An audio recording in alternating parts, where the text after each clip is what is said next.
అండి, ఇదైతే బీరపాదు చూడండి. బీరపాదు వేసుకొని ఇప్పటికైతే 2 నెలల 20 రోజులు అవుతుంది. ఈ 2 నెలల 20 రోజులకైతే పాదు అయితే ఈ విధంగా పెరిగింది. అయితే ఇదివరకైతే ఈ పాటికైతే కాయలు వచ్చేవి. ఒక్కొక్క కాయ అలాగా పుంజులు పెద్దవి అవ్వకపోయినా కాయలు వచ్చి మురిగిపోవడం రాలడం అలాగ ఉండేది. ఇంకా మరి ఈసారి ఎందుకో పాదు అయితే పెరుగుతుంది. వర్షాలు పడడం వల్ల ఏమో పాదు అయితే పెరిగిపోతుంది, కానీ కాయలు అయితే ఇంకా దిగలేదు. పూత వస్తుంది, పూత మాత్రం వస్తాయండి. పువ్వులు పూస్తున్నాయి అండి. ఇది సాయంత్రానికి అయితే మంచిగా ఫ్లవరు చామంతి పూల విడుస్తుంది, బాగుంటుంది స్మెల్ కూడా మంచిగా. మళ్ళీ మొక్కలు వేసుకొని మామూలుగా కాయలు వచ్చేయాలంటే వచ్చేవండి. కొంచెం చక్కగా మనం టైం కేటాయించాలి మొక్కల గురించి. వాటితోటి మనుషులతో మాట్లాడినంత ప్రేమను చూపించాలి మొక్కలకి. చక్కగా ఇలా చూసి ఎక్కడ ఏ పురుగు ఉందా ఏముంది అన్నీ కూడా తీసేయాలి, దులిపియాలి. అలాగా చూసుకొని ఏ హోల్స్ అట్టి పండిందంటే అమ్మ దీనికి ఏదో ఒకటి జల్లాలి, ఏదో పెయిన్ తినేస్తుందని ఆలోచించి ఏదో ఒక మందు తయారు చేసుకొని జల్లుకోవాలన్నమాట. అప్పుడే మనకి మొక్కలు బాగా కాయడానికి అయితే ఛాన్స్ ఎక్కువ ఉంటుంది. మనం మొక్కలు వేసేసి వదిలేసి కాయలు కాసేయాలి, పువ్వులు పూసేయాలంటే ఏవి కూడా రావు. మనం మొక్కలు పెంచుతున్నామంటే మన కన్నా పిల్లలు ఎంత ప్రేమగా చూసుకుంటామో మనం పెంచే మొక్కలు కూడా అంత ప్రేమగా చూసుకుంటే చక్కగా కాయలు కాస్తాయి, పూలు పూస్తాయి, ఫ్రూట్స్ వస్తాయి, అన్నీ కూడా వస్తాయి అన్నమాట. కొంచెం టైం కేటాయించాలి. సెల్ ఫోన్స్ అట్టి చూడడం మానేసి మనకున్న టైంని 1 గంట 2 గంటల మొక్కలతో చూసుకున్నామంటే చక్కగా ఫ్రూట్స్ కాయగూరలు అన్నీ కూడా తీసుకోవచ్చు.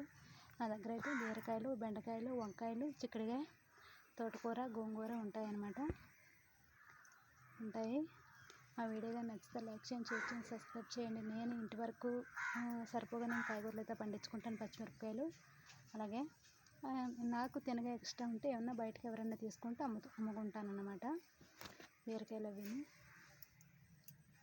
ఇక చూసండి. నేను ఈ పందిరి అయితే 4 రోజులు 5 రోజులు మా ఆయన నేను కష్టపడి వేసుకున్నాను. ఎందుకంటే ఈ పందిరి వేసుకుంటే మనకి కాయలు దిగుబడి అయితే బాగుంటాయి అన్నమాట. సాగుగా కిందకి చక్కగా బాగా పెద్ద కాయలు కాస్తాయి, బాగుంటాయి చూడడానికి కూడా.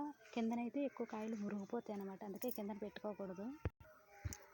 ఇలాగ చిన్నపాటి ఇలాంటి చిన్న కొంచెం గార్డెన్లో మొక్కలకే నేనైతే ఇట్లా బోల్డ్ మందులు వేస్తుంటాను. అంటే ఆర్గానిక్గా తయారు చేసి జీవామృతం, అలాగే పుల్లటి మజ్జిగ ఉంటుంది కదా, అది పుల్లబెట్టేసి ఒక 10 రోజులు 5 రోజులు ఉంచుకొని దాన్ని చల్లుకుంటాను. అలాగే వేపాకు ఉంటుంది కదా, అది దంచేసుకొని అది వాటర్లో మరిగించి ఆ నీళ్ళు చల్లుతుంటాను. ఇంగువ ఉంటుంది కదా, ఇంగువ కుడుతు ఉంటుంది కదా, బియ్యం కడిగిన కుడితి వేడి గింజ అందులో కలిపేసుకొని 4-5 రోజులు ఉంచుకొని అవి చల్లుకుంటాను. అన్నీ జల్లుతుంటే ఇలాంటి కాయగూరలు ఆర్గానిక్గా కాయగూరలు అయితే తీసుకోవచ్చు. ఊరికనే కాసామంటే కాసేవండి ఎవరికి కూడాను. కొంచెం టైం అయితే కేటాయించాలి వీటికి. టైం కేటాయించుకుంటా మొక్కలు వేసేసి మనం ఫ్రూట్స్ కాయలు ఇచ్చామంటే వచ్చేవి. అలాగే మన కిచెన్ వేస్ట్ అంతా పాదులకి అడిగిన చక్కగా అరటిపళ్ళు తొక్కలు, ఉల్లిపాయ తొక్కలు అన్నీ ఉంటాయి కదా, పాదుల మొదల్లో చిన్న గొయ్యితో వేసుకొని అందులో పెట్టేసుకున్నామంటే చక్కగా వచ్చేస్తాయి అన్నమాట. వీడియోగా నచ్చితే అందరూ లైక్ చేయండి, షేర్ చేయండి. అందరికీ hi, okay, thank you. Subscribe చేయండి, మా ఛానల్ని ఫాలో అవ్వండి, వీడియోస్ అన్నీ కూడా. Bye bye.